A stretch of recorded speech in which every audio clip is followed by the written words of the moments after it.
Hello guys, कैसे हैं आप लोग। तो गाइस आज फिर हम सिक्स्थ या सेवेंथ लेक्चर है हमारा वर्क डन का। और ये जो है वर्क डन का हमारा लास्ट लेक्चर होगा। और इसके बाद जो हम शुरू करेंगे वो है शुरू करने वाले हैं पावर। और इसके बाद ही तुरंत हम पढ़ेंगे वर्क एनर्जी थ्योरम। और वही उसी वर्क एनर्जी थ्योरम से हमारा जो है वो एनर्जी का जर्नी स्टार्ट हो जाएगा।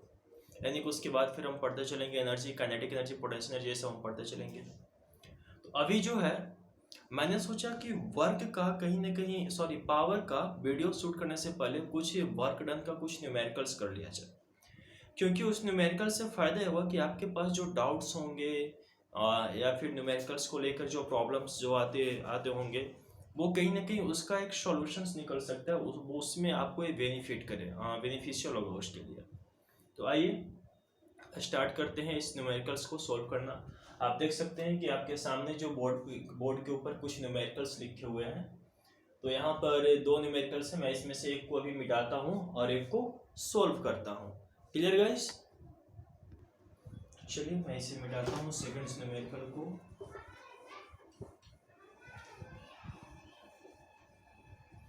गाइस इसमें जो फर्स्ट क्वेश्चन है आप देख सकते हैं कि फर्स्ट क्वेश्चन यहाँ पे मैं एक बार इसे रीड कर देता हूँ ताकि आप लोग को आसानी हो जाए।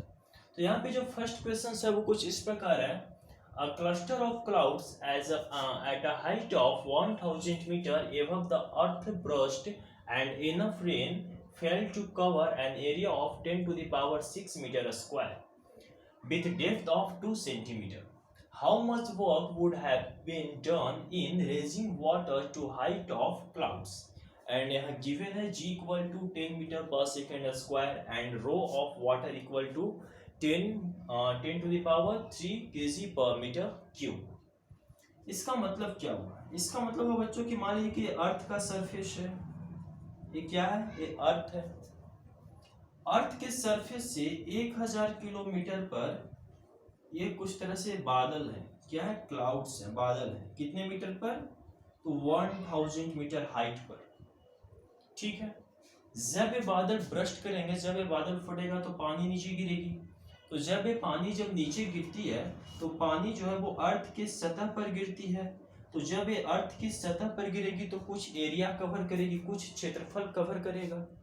वो एरिया दिया हुआ है, कितना दिया हुआ है यहाँ पर? यहाँ पर एरिया दिया हुआ है 10 to the power 6 metre square. और जब ये अर्थ की सतह पर जब ये गिरेगी तो कहीं ना कहीं वो अर्थ के अंदर जाएगी, थोड़ी बहुत डेप्थ में जाएगी। क्योंकि पानी को अर्थ जो है वो क्या करेगा? वो नीचे की तरफ खींचेगा, यानी कि पानी को सोखेगा। तो यानी कि जो वो सोखता है, यानी कि जो डेप्थ में जो जाता है पानी, वो डेप्थ कितना दिया हुआ है? तो यहाँ पर d इक्वल टू यानी कि डेप्थ इक्वल टू दिया हुआ है कहाँ? 2 सेंटीमीटर। 2 सेंटीमीटर। तो सबसे पहले तो हम इसमें यूनिट की बात करेंगे। तो आप देख सकते हैं कि डेप्थ है 2 सेंटीमीटर, एरिया है मीटर स्क्वायर।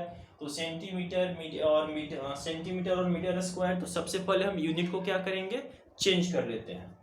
तो पता है ना आपको कि 1 सेंटीमीटर में कितने मीटर होते हैं? तो 1 सेंटीमीटर में होते हैं 10 to the power -2 मीटर। अगर नहीं तो आप यहाँ से देख सकते हैं, ये तो पता है कि 100 सेंटीमीटर इक्वल टू होता है 1 मीटर, होता है ना। तो therefore 1 centimetre equal to 1/100 and it's become 1 into 10 to the power -2 meter and therefore we called it 10 to the power -2 metre.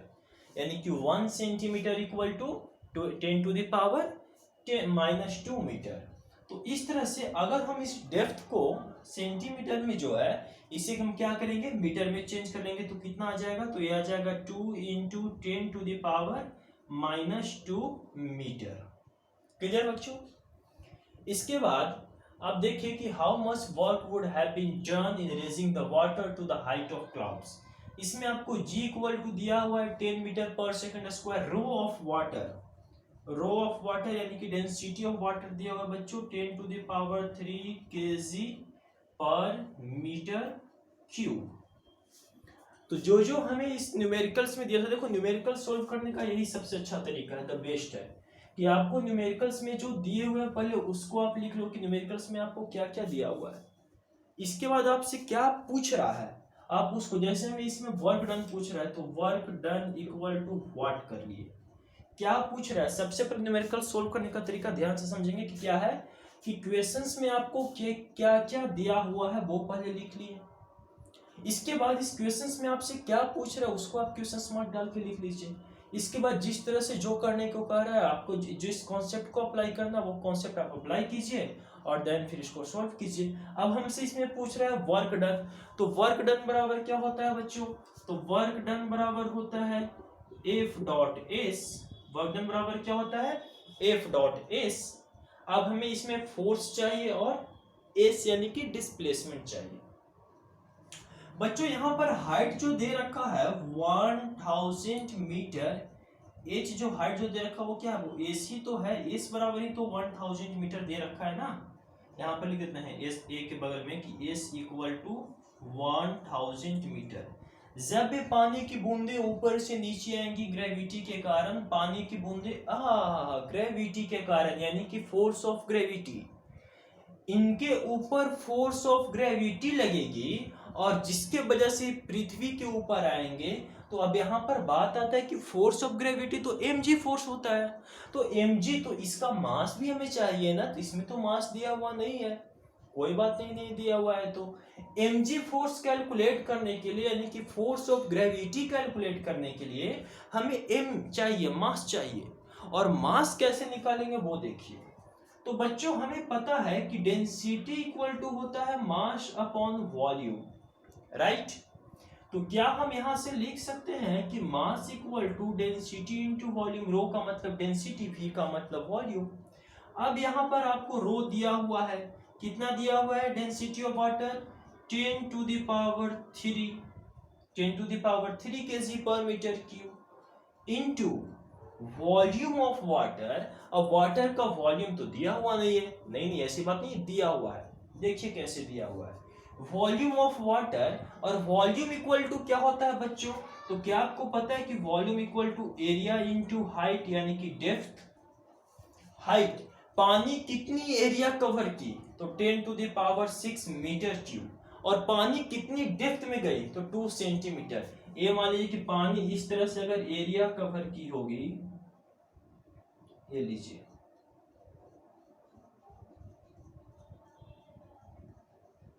ये हो गया इसका एरिया, यानी कि पानी कुछ इतना आयतन, पानी का कुछ आयतन हुआ होगा, ये गिरा तो पानी कितना डेप्थ गया, ये डेप्थ कितना दिया हुआ है हमारा, तो डेप्थ दिया हुआ है 2 सेंटीमीटर। एरिया कितना दिया हुआ है, तो 10 to the power 6 metre square. तो इसके एरिया को इसके डेप्थ से मल्टीप्लाई कर देंगे हम, पानी का वॉल्यूम मिल जाएगा, पानी का आयतन मिल जाएगा। तो यहाँ से तो वॉल्यूम हम आसानी से फाइंड कर सकते हैं। जी हाँ, तो यहाँ से मैंने क्या लिख दिया कि 10 to the power 3 into area की जगह मैंने कितना लिख दिया, तो 10 टू द पावर 6 इंटू, और डेप्थ की जगह कितना लिख दिया, 2 इंटू 10 टू द पावर कितना, तो -2 मीटर। मीटर में लिखा ना मैंने, 2 into 10 to the power -2 metre. समझ में आई। अब जो है यहाँ से हमें क्या मिल जाएगा, इसको मिटाता हूँ। अब हमें यहां से मिल जाएगा बच्चों मास, तो मास कितना हो जाएगा, अब देखिए 2 into 10 to the power 6 10 to the power 3, तो कितना हो गया 6 + 3 9, अरे -2 है तो 9 - 2 कितना हो जाएगा 7, तो 10 टू द पावर कितना बच गया 7। ये कितना हो गया, ये क्या हो गया, इतना केजी, कितना केजी पानी उस बादल से गिरा है, तो 2 into 10 to the power 7 kg. Clear. अब यहां पर देखिए, अब यहां पर क्या है कि आपको इसमें क्या पूछ रहा है, तो आपको इसमें पूछ रहा है बच्चों वर्क डन। तो वर्क डन बराबर फोर्स, वर्क डन बराबर क्या लिखेंगे, तो F dot S, F dot S, F dot S या एफ एस क्यू। तो अरे भाई ये बादल है या फिर बादल की बूंद, बादल बारिश की बूंद है, इसके ऊपर नीचे की तरफ क्या लग रहा है, नीचे की तरफ लग रहा है mg फोर्स। डिस्प्लेसमेंट किधर हो रही, तो नीचे की तरफ गिर रहा है, एस भी नीचे, थीटा क्या हो जाएगा 0, फोर्स और डिस्प्लेसमेंट के बीच का एंगल 0, और जब फोर्स और डिस्प्लेसमेंट के बीच का एंगल 0 यानी कि cos थीटा 0, तो cos थीटा 0 का वैल्यू कितना होता है, तो 1 होता है, cos 0 डिग्री 1। तो यहाँ से mg, तो फोर्स की जगह कितना लिख देंगे, mg लिख देंगे, और s की जगह कितना लिख देंगे, h लिख देंगे। तो यहाँ से मिल गया हमें इसका वर्क डन, क्या मिल गया, mgh। अब m का वैल्यू डाल दीजिए, कितना आया है आपका, तो m का वैल्यू है 2 इंटू 10⁷ इंटू g कितना है, तो 10 है, और s कितना है, तो 1000 यानी कि 1000 यानी कि 10⁻3 मीटर। तो यहां से आ जाएगा, देखिए 10⁷, 10⁻3 यानी कि 7 + 3 कितना हो गया, 10, और एक ए भी तो 10 है, तो कितना हो जाएगा, 11। अरे भाई देखो 2 इंटू 10⁻7 जोड़ 3 10, और एक ए वाला 11, तो कितना हो गया, 10⁻11 जूल, 10⁻11 जूल। यही वर्क डन हुआ, है ना। बहुत सा आसान क्वेश्चंस, बहुत इजी क्वेश्चंस था ना, और बहुत प्यारा क्वेश्चंस भी था, इजी भी था, है ना। तो जल्दी से इसको छापिए, स्क्रीनशॉट लीजिए, फिर सॉल्व करते हैं और लेते हैं नेक्स्ट क्वेश्चंस। क्लियर बच्चों, चलिए अब लेते हैं नेक्स्ट क्वेश्चन। तो ये देखिए बच्चों, अब जो है आपके स्क्रीन के ऊपर आ गया है सेकंड क्वेश्चंस, और सेकंड क्वेश्चन से भी बहुत इजी क्वेश्चंस है। तो सबसे पहले तो आप वीडियो को पॉज करें, और वीडियो को पॉज करके कुछ देर के लिए आप इस क्वेश्चंस को खुद से सॉल्व करें, नहीं तो फिर हम सॉल्व करेंगे उस सॉल्यूशन को देखिएगा। तो सबसे पहले सॉरी गाइस, बीच में थोड़ी सी लाइट की वजह से कुछ प्रॉब्लम आ गई थी, खैर। तो यहाँ पर जो दिया हुआ है कि a particle is acted upon by a constant force vector F1 equal to 2i cap minus 3j cap, sorry j cap minus 3j cap plus 4k cap, and F2 equal to vector F2 equal to minus i cap plus 2j cap minus 3k cap is displaced from point A में क्या है, तो 2, 1, 0 to the point B -3, -4, 2 find the total work done by the force. अब इस force के द्वारा जो है वो टोटल वर्क डन हमें निकालना है।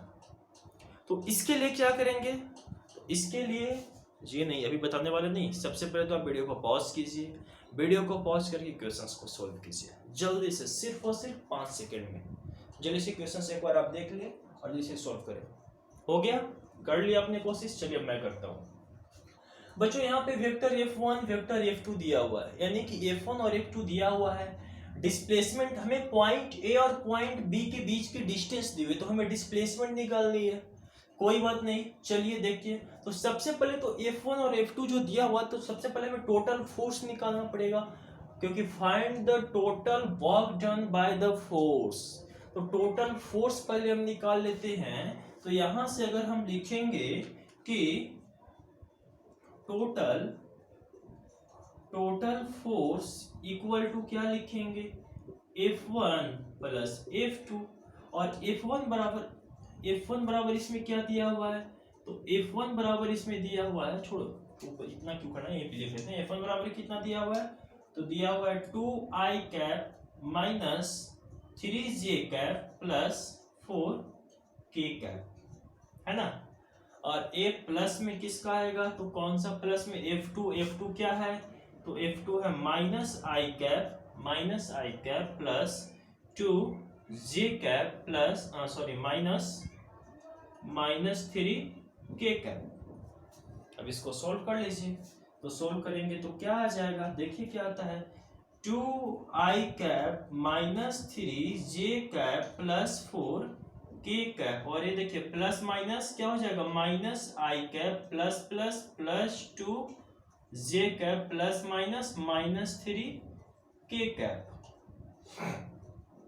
Minus 3k cap, i cap plus 2i cap minus i cap, तो क्या हो जाएगा, सिर्फ आई कैप बच जाएगा, माइनस 3j कैप और प्लस 2j कैप, तो माइनस और प्लस क्या हो जाएगा, माइनस हो जाएगा, तो क्या बच जाएगा, माइनस j कैप, और ये प्लस 4 कैप और minus 3k cap, plus 4k cap और माइनस 3k कैप, तो प्लस माइनस क्या हो जाएगा, माइनस, तो 4k cap minus 3k cap, तो कितना हो जाएगा, सिर्फ हो जाएगा प्लस के कैप। क्लियर?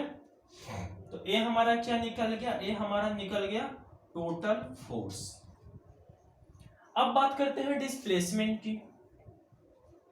डिस्प्लेसमेंट की बात करें तो हमें यहाँ पे दिया हुआ है 2, पॉइंट ए पर दिया हुआ है 2, 1, 0, पॉइंट बी पर दिया हुआ है -3, -4, 2, यानी कि आई कैप जे कैप के cap, i cap J cap के कैप। यानी कि डिस्प्लेसमेंट अगर हम डिस्प्लेसमेंट निकालें तो क्या लिखेंगे कि distance between point B minus point A, यानी कि point B minus point A. और पॉइंट बी कितना लिखेंगे? तो लिखेंगे -3 क्या आई कैप, -4 जे कैप, +2 के कैप, यानी कि हो जाएगा कि -3 आई कैप और प्लस क्या हो जाएगा -4 इंटू जे कैप और +2 के कैप। क्लियर? और इसके बाद फिर यहां से आ जाएगा हमारा कि माइनस, और पॉइंट ए क्या है? पॉइंट ए है यहां पर, तो क्या है 2 आई कैप प्लस 1 गुने जे कैप, तो 1 इंटू जे कैप कितना होगा? सिर्फ जे कैप, तो यहां से हो जाएगा जे कैप और प्लस अगर हम 0 इंटू के कैप करते हैं तो क्या होगा? 0 होगा, यानी कि सिर्फ 2 आई कैप प्लस जे कैप। तो अब यहां से देखिए तो यहां से क्या हो जाएगा? तो -3 आई कैप प्लस माइनस क्या हो जाएगा? -4 जे कैप प्लस 2 के कैप प्लस ये क्या है? माइनस है, इसके पास प्लस, तो -2 आई कैप और माइनस प्लस माइनस जे कैप। अब इसमें देख लीजिए, अब क्या है? -3 आई कैप -2 आई कैप, तो माइनस और माइनस क्या हो गया बच्चों? प्लस, तो यानी कि 3 और 2 5, यानी कि 3 + 2 5 आई कैप क्या हो जाएगा? माइनस, क्योंकि माइनस और माइनस प्लस, तो -5 आई कैप। जे कैप देखिए तो यहाँ पर है -4 जे कैप, यहाँ पर सिर्फ माइनस जे कैप, तो माइनस और माइनस प्लस, यानी कि -4 और 1, तो कितना हो जाएगा? 5 जे कैप, और सिर्फ यहाँ पर +2 के कैप। क्लियर? तो ए जो है वो हमें क्या मिल गया? ए मिल गया हमें डिस्प्लेसमेंट, ए हमें मिल गया टोटल फोर्स। अब हमें वर्क निकालना है, तो वर्क बराबर क्या निकाल लेंगे? F डॉट एस और F डॉट वेक्टर एस। अब वेक्टर F हमें कितना दिया हुआ है? तो वो दिया हुआ है आई कैप माइनस, देखिए यहाँ पर टोटल F कितना है? तो टोटल F है आई कैप माइनस जे कैप प्लस के कैप, और डॉट एस कितना दिया हुआ है बच्चों? तो एस दिया हुआ है -5 आई कैप -5 जे कैप और +2 के कैप। तो यहां से क्या आ जाएगा? आई कैप इंटू आई कैप, तो आई कैप इंटू आई कैप, तो -5 जे कैप और जे कैप, ये तो क्या गया? अच्छा, जे कैप और जे कैप, तो माइनस माइनस क्या हो जाएगा? अच्छा हाँ, माइनस जे कैप इंटू जे कैप, ये तो 5 हो गया, और यहाँ पर क्या हो जाएगा? तो माइनस इंटू माइनस, तो क्या हो जाएगा? प्लस। इसके बाद देखिए के कैप और के कैप, तो इसमें क्या हो जाएगा? तो ये देखिए प्लस के कैप और +2 के कैप, तो यहाँ पर हो जाएगा प्लस, और 2 इंटू 1 हो जाएगा 2, तो यहाँ से कितना आ जाएगा? तो +-5 तो ऐसे ही कट गया, तो बच क्या गया? तो बच गया सिर्फ 2, यानी कि सिर्फ 2 यूनिट जो हो जाएगा वो वर्क डन करेगा। यही हो जाएगा हमारा आंसर। सिर्फ 2 यूनिट जो है वो हमारा हो जाएगा वर्क डन। क्लियर? तो कुछ नहीं करना था, बस आपको टोटल फोर्स निकालनी थी, डिस्प्लेसमेंट निकालनी थी कि displacement between point B to point A. और क्या ना, यहां से हमने निकाला डिस्प्लेसमेंट, पॉइंट ए में से पॉइंट बी को माइनस कर दिया, हमें मिल गया डिस्प्लेसमेंट, और यहां से डिस्प्लेसमेंट को डॉट प्रोडक्ट कर दिया फोर्स के साथ, और वो हमें मिल गया वर्क डन। क्लियर? तो चलिए अब जो है वो नेक्स्ट क्वेश्चंस लेते हैं, जल्दी से इसका स्क्रीनशॉट लीजिए, फिर नेक्स्ट क्वेश्चंस लेते हैं, क्वेश्चन नंबर 3। क्लियर? तो चलिए अब लेते हैं बच्चों नेक्स्ट क्वेश्चंस। तो गाइस अब जो है ये है 3rd क्वेश्चंस जो आपके स्क्रीन के ऊपर है। क्वेश्चन है कि a particle moves along the x axis from x equal to 0 to x equal to 5 meter under the influence of a force given by F equal to 7 minus 2x plus 3x square. Find the work done in this process. तो जल्दी से इसको solve कीजिए, बहुत easy question है, बहुत easy question है, जल्दी से इसको सॉल्व कीजिए, नहीं तो फिर हम सॉल्व करते हैं। वीडियो को पॉज कीजिए, 5 सेकंड में सॉल्व कीजिए। एक बार क्वेश्चन सब सही से देख लीजिए और फिर इसको सॉल्व कीजिए। हो गया बच्चों, चलिए मैं सॉल्व करता हूँ। यहाँ पर दिया हुआ है फोर्स इक्वल टू, क्या दिया हुआ है, तो फोर्स इक्वल टू दिया हुआ है बच्चों कि 7 minus 2x plus 3x square, ये तो फोर्स इक्वल टू हमें दिया हुआ है। और डिस्प्लेसमेंट क्या दिया हुआ है कि x इक्वल टू 0 से यानी कि 2 x इक्वल टू 5 मीटर तक हमें क्या निकालना है, वर्क डन निकालना है। तो ये तो पता है कि वेरिएबल फोर्स है, और वेरिएबल फोर्स का वर्क डन कैसे निकालते हैं, तो वेरिएबल फोर्स का वर्क डन जो निकालते हैं वो निकालते हैं integration of F dot ds, F dot vector S या फिर वेक्टर एफ डॉट ds। ये लीजिए, इसका इंटीग्रेशन करेंगे कहां से, तो S1 से S2 तक। क्लियर, यानी कि हम इसको f(x) का f डॉट x का यानी कि dx है ना, क्योंकि x के फॉर्म में dx का इसका इंटीग्रेट करेंगे कहां से, तो x1 से x2 तक। S1 की जगह मैंने लिख दिया x1, S2 की जगह मैंने लिख दिया x2। तो अब जब इसको हम इंटीग्रेट करेंगे तो किस तरह से लिखेंगे, तो इसको लिखेंगे कि integration of 7 minus 2x plus 3x square, कहां से कहां तक, 0 से 5 तक, क्योंकि x1 बराबर क्या है, 0 है, x2 बराबर क्या है, 5 है। अब जब इसको इंटीग्रेट करेंगे तो यहां से क्या लिखेंगे, तो लिखेंगे सबसे पहले कि इंटीग्रेशन ऑफ 7 डॉट dx, कहां से कहां, 0 से 5, minimum value 0, maximum value 5, plus फिर क्या लिखेंगे, तो इंटीग्रेशन ऑफ माइनस टू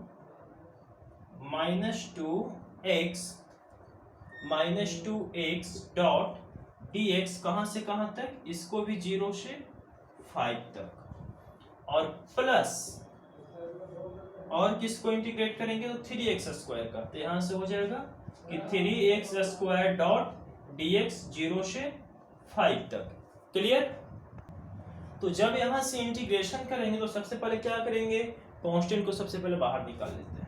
तो इसमें 7 क्या है, कांस्टेंट है, और x, तो 7 को हम बाहर निकाले, तो 7 को बाहर निकालिए तो यहाँ पर बच गया x 0 से 5 तक।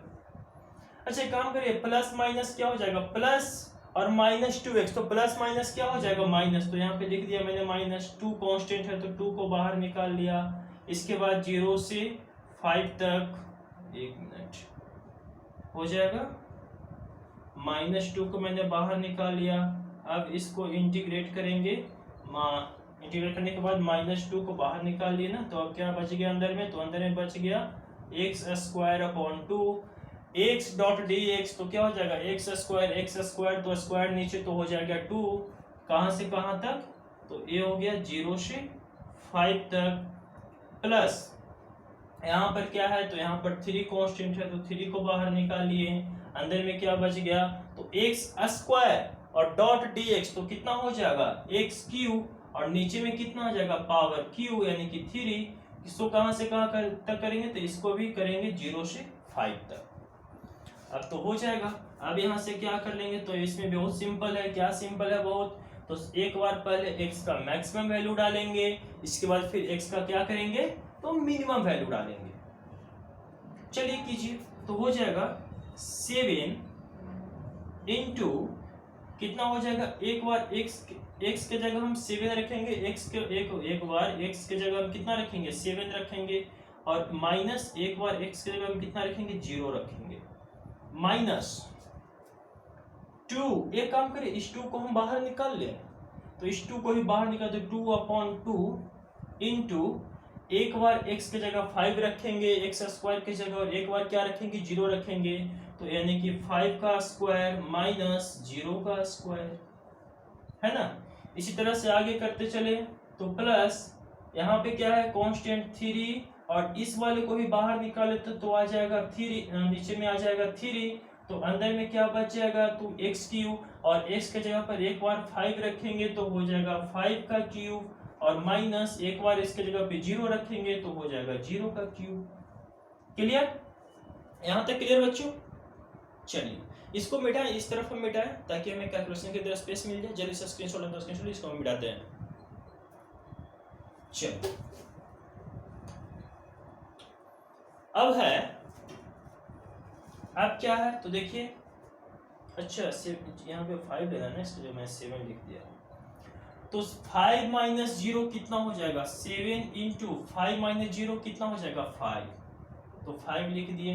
ये 2 से 2 मर गया, यानी कि माइनस 2 से 2 मर गया तो बच गया 1। यहाँ पे 5 का स्क्वायर कितना हो जाएगा 25, और 0 का स्क्वायर कितना हो जाएगा 0, तो 25 माइनस 0 कितना हो जाएगा, तो वो हो जाएगा 25। आगे क्या है प्लस, तो प्लस 3/3 मर गया, है ना, तो बच गया 1। अच्छा 5 का, सॉरी यहाँ पे स्क्वायर की जगह मैंने क्यूब की जगह मैंने स्क्वायर लिख दिया। यहाँ पर क्यूब 5 का क्यूब करेंगे तो कितना हो जाएगा, देखिए 5 इंटू 5 इंटू 5 तो कितना होता है 125, क्योंकि 5 5 जा 25, 25 5 जा 125, तो ये हो जाएगा 125, क्योंकि 125 माइनस 0 का क्यूब कितना हो जाएगा 0। तो अब यहाँ से देखिए कितना आ जाएगा, तो 7 इंटू 5 हो जाएगा 35 माइनस 25 प्लस 125, तो यहाँ से कितना आ जाएगा 35 माइनस 25 हो गया 10 प्लस 125, तो हो जाएगा 135 जूल। अरे वाह, आंसर आ गया। 135 जूल वर्क डन होगा इंटीग्रेशन प्रोसेस से। तो अभी मैंने कुछ देर पहले जो किया, एक बहुत सिंपल क्वेश्चंस लिया, इसके बाद हमने वेक्टर का लिया, इसके बाद हमने वेरिएबल फोर्स का लिया। आइए एक का 2 क्वेश्चंस और लगाते हैं, है ना। तो जल्दी से आप इसका स्क्रीनशॉट ले। क्लियर गाइस, ये जो है नेक्स्ट क्वेश्चंस जिसमें एक ग्राफ दिया हुआ है, एक फोर्स वर्सेस डिस्प्लेसमेंट का जो है वो ग्राफ दिया हुआ है। इसमें कहता है कि calculate the work done in moving the object from x equal to 2 to x equal to 3 from the graph shown here. x equal to 2 से x इक्वल टू 3 के बीच में आपको क्या करना है, वर्क डन निकालना है। तो ये तो पता है कि फोर्स और डिस्प्लेसमेंट के ग्राफ में वर्क डन निकालने के लिए आपको क्या करना पड़ता है, तो फोर्स और डिस्प्लेसमेंट ग्राफ के बीच की हमें एरिया निकालनी पड़ती है। तो अब हमें क्या करना होगा, इसकी एरिया निकालनी पड़ेगी, यानी कि हमें 2 और 3 के बीच की एरिया चाहिए, ए वाली एरिया, है ना। हमें क्या चाहिए, ए वाली एरिया चाहिए। और इस वाले एरिया को निकालने के लिए हमें क्या करना पड़ेगा, एक काम करें, क्या इस छोटा वाला जो ट्रायंगल दिख रहा है और ये जो बड़ा वाला ट्रायंगल है, ये जो बड़ा वाला ट्रायंगल है, इस बड़े वाले ट्रायंगल के एरिया से इस छोटे वाले के ट्रायंगल की एरिया को माइनस कर देंगे, तो क्या हमें work done by the force from x equal to 2 to x equal to 3 मिल जाएगा। अरे भाई, work done in moving from कहां से, x इक्वल टू 2 से x इक्वल टू 3 तक के पूछ रहा है, और उसके लिए हमें इसकी एरिया निकालने की जरूरत है। तो एरिया इसकी कैसे निकालेंगे, तो बड़ा वाला जो ट्रायंगल है, बड़ा वाला ट्रायंगल, इसमें से छोटे वाले ट्रायंगल की एरिया को अगर हम माइनस कर लेंगे तो ये हमें बीच वाले जगह की एरिया क्या हो जाएगी, मिल जाएगी। तो अब देखिए, तो बड़ा वाला ट्रायंगल का एरिया क्या हो जाएगा, तो 1/2 इंटू कितना हो जाएगा, तो ये कितना है 3 है, तो 3 इंटू ये कितना है 60 है, तो 60 माइनस छोटे वाले ट्रायंगल का एरिया कितना हो जाएगा, वो हो जाएगा 1/2 इंटू 2, और इंटू ये कितना है, ये तो हाइट यानी कि क्या बोलते हैं लंब कितना है 40, और आधार कितना है 2। 2 से 2 कैंसिल आउट, और 2 से 60 तो हो जाएगा 30, तो 33 जा कितना होता है 90 माइनस ये हो जाएगा 40, तो 90 माइनस 40 कितना हो गया, तो 90 माइनस 40 हो गया 50, यानी कि 50 जूल। इतना आसान, जी हाँ इतना ही आसान, बस यही तो करना था। अरे बस यही करना था भाई, इससे आ जाए, इससे इजी आज तक कोई क्वेश्चन ही नहीं बना वर्क डन का, है ना। तो चलिए अब जो है एक और क्वेश्चन से लेते हैं, एक काम करते हैं, एक और क्वेश्चन जो लेते हैं वो आपको बनाने के लिए देते हैं, देखते हैं कि इन सभी क्वेश्चंस करने के बाद, क्योंकि आपको हर तरह का क्वेश्चंस दे दिए बतला दिए, सिंपल क्वेश्चन से लेके न्यूमेरिकल से इंटीग्रेशन तक का मैंने क्वेश्चंस करवा दिया, तो कहीं ना कहीं आपके अंदर कुछ अंडरस्टैंडिंग आई होगी। तो इसलिए अब हम चाहते हैं कि ये क्वेश्चंस देते हैं, उस क्वेश्चंस को आप खुद से सॉल्व करें, नहीं तो फिर नेक्स्ट वीडियो लेक्चर में हम उसको सॉल्व करेंगे, ठीक है। गाइस देख सकते हैं कि नेक्स्ट क्वेश्चंस जो है वो कुछ इस तरह से एक बना हुआ है पाथ, इस पाथ पे दिया हुआ है ए, एक मिनट, इसमें ए से बी, बी से सी, सी से डी, डी से फिर से ए, इस पाथ पे, और फोर्स आपको जो वेरिएबल फोर्स है वो यहाँ पे दिया हुआ है 2xj कैप, और इसमें जो है वो आपसे पूछ रहा है क्या कि work done by the force पूछ रहा है। इस पाथ में मैं क्वेश्चंस को पढ़ देता हूँ।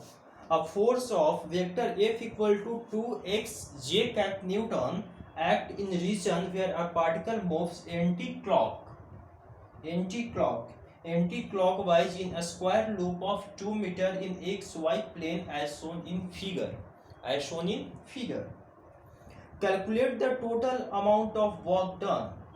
इसमें total amount of work done निकालना, इसके साथ साथ क्या है, तो इसके साथ साथ कहता है कि calculate the total amount of work done and is this force is conservative force और नॉन कंजर्वेटिव फोर्स। अब आपको इसमें ये भी बताना है, इसमें तो आपको वर्क डन कैलकुलेट करना ही है, इसके साथ साथ आपको इसमें ये भी बताना है कि क्या ये जो फोर्स है कंजर्वेटिव फोर्स है या फिर क्या जो ये फोर्स है नॉन कंजर्वेटिव फोर्स है। और मैं आपको थोड़ी सी हिंट्स देता हूँ कि आपको पता कैसे चलेगा कि ये कंजर्वेटिव है या नॉन कंजर्वेटिव है। तो आपको पता ऐसे चलेगा कि ए तो एक ए से चलना शुरू किया, यू बी होते हुए, सी होते हुए, डी होते, फिर से एक ए पर आ गया, तो ए तो अपन गया क्लोज पाथ, और ये तो पता है कि अगर क्लोज पाथ में वर्क डन इन क्लोज्ड पाथ अगर 0 हो जाता है तो वो कौन सा फोर्स कहलाता है, तो वो फोर्स कहलाता है कंजर्वेटिव। और वही अगर वर्क डन इन क्लोज्ड पाथ बराबर नॉट 0, यानी कि 0 अगर नहीं होता है तो वो क्या कहलाता है, नॉन कंजर्वेटिव। अब आप चेक करो वर्क डन निकाल के कि ये वर्क डन 0 आता है या नॉन 0 आता है। अगर वर्क डन 0 आ गया तो ये फोर्स हो जाएगा कंजर्वेटिव, अगर वर्क डन नॉन 0 आ गया तो ये फोर्स क्या हो जाएगा, नॉन कंजर्वेटिव। तो अब आपको चेक करना है, बहुत इजी क्वेश्चंस है और बहुत अच्छा क्वेश्चंस है, आप इसको ट्राई कीजिएगा और फिर आप हमें कमेंट्स में करके बताइएगा कि आपको इक्वेशंस का क्या एक फोर्स जो है वो कंजर्वेटिव है या नॉन कंजर्वेटिव, ठीक है। तो चलिए, अच्छा एक चीज और कि अगर ये फोर्स नॉन कंजर्वेटिव है तो इसका वर्क डन कितना जूल आता है, नॉन जीरो आएगा, और नॉन जीरो आएगा तो कितना आता है, ये भी आपको हमें मैसेज करना है, यानी कि कमेंट्स करना है। तो ठीक है, आज के लिए बस यही इतना, फिर मिलते हैं नेक्स्ट क्लास में। और नेक्स्ट क्लास में हम बात करेंगे पावर की, नेक्स्ट क्लास में बात करेंगे बच्चों पावर की। और पता है यहाँ पर तो लोग अक्सर बात में बोलते हैं हम तुम्हें अपना पावर दिखाएं, एक फ़ोन लगाएंगे अभी तुमको हमारा पावर पता चल जाएगा। तो यहाँ पर हर बात में मतलब कि पावर लोग अपना पावर इस्तेमाल कर रहा है, हम अपना पावर दिखाते हैं, तुम अपना पावर दिखाओ, ये क्या है पावर। तो वो पावर नहीं, फिजिक्स में जो है वो पावर को कुछ अलग तरीके से डिफाइन किया गया है। अभी कुछ दिन पहले की बात है कि छत पर ना एक गेहूं की बोरी चढ़ानी थी, गेहूं की बोरी ऊपर में छत पर चढ़ानी थी। तो हुआ क्या कि हमारे जो दो भाई जी जो और हैं उन्होंने क्या किया कि एक कह रहा है कि हम जल्दी चढ़ा देंगे, एक कह रहा है कि हम जल्दी चढ़ा देंगे। तब ये माइंड में गया हम कि वो लोग बात में हमेशा कहता है, किसकी पावर ज़्यादा है, देखते हैं किसकी पावर ज़्यादा है, किस में कितना ताकत है, किस में कितनी शक्ति है। तो अब वहाँ पर क्या हुआ कि जब वो बोरी चढ़ाना शुरू किया तो जो छोटा वाला जो था वो क्या किया कि वो थोड़ा लेट चढ़ाया, जो बड़ा वाला था वो तो जल्दी वो बोरी को ऊपर छत पर चढ़ा दिया, लेकिन वही छोटा वाला जो था उस बोरी को थोड़ी लेट से पहुंचाया। यानी कि बोरी को यहां से लेकर जाना कहाँ है, छत पर, छत पर हाइट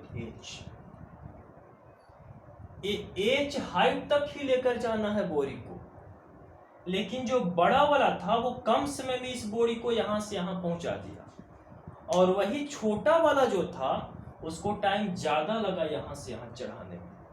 यानी कि वर्क डन, यहां से यहां जो वर्क डन हुआ उस वर्क डन को करने में बड़ा वाला को टाइम कम लगा, और उसी वर्क डन को छोटा वाला को यहां से यहां तक करने में टाइम क्या लगा, ज्यादा लगा।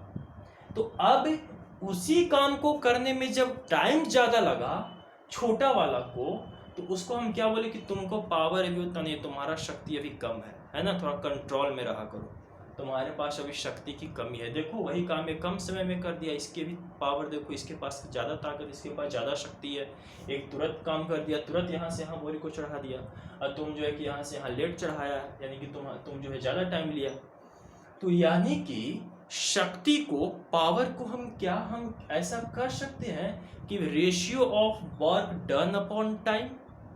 जी हाँ, यही कहते हैं पावर जो है वो क्या है, पावर क्या है, तो वर्क डन अपॉन टाइम, यानी कि जितनी आप वर्क डन कर रहे हैं टाइम, एक किसी स्पेसिफिक टाइम के अंदर, वही आपकी पावर है। खैर, तो इसी पावर के बारे में जो है वो हम बात करेंगे नेक्स्ट वीडियो लेक्चर में। तब तक के लिए आप लोग हमारे इसी तरह हमारे साथ बने रहिए। चैनल को लाइक कीजिए, कमेंट कीजिए एंड सब्सक्राइब कीजिए, और अपने आसपास एवं दोस्तों को शेयर कीजिए, और वीडियोस को देखिए और ट्रिक्स कॉन्सेप्ट को समझिए, और आपके पास जो भी बुक्स हो न्यूमेरिकल्स का, आप उससे न्यूमेरिकल्स लगाना शुरू कर दीजिए। बाकी जो आपको कोई क्वेरीज हो, कुछ क्वेश्चंस हो, कुछ पूछना, तो आप हमें कमेंट कर सकते हैं, कमेंट्स में पूछ सकते हैं। ठीक है, thank you for watching this video.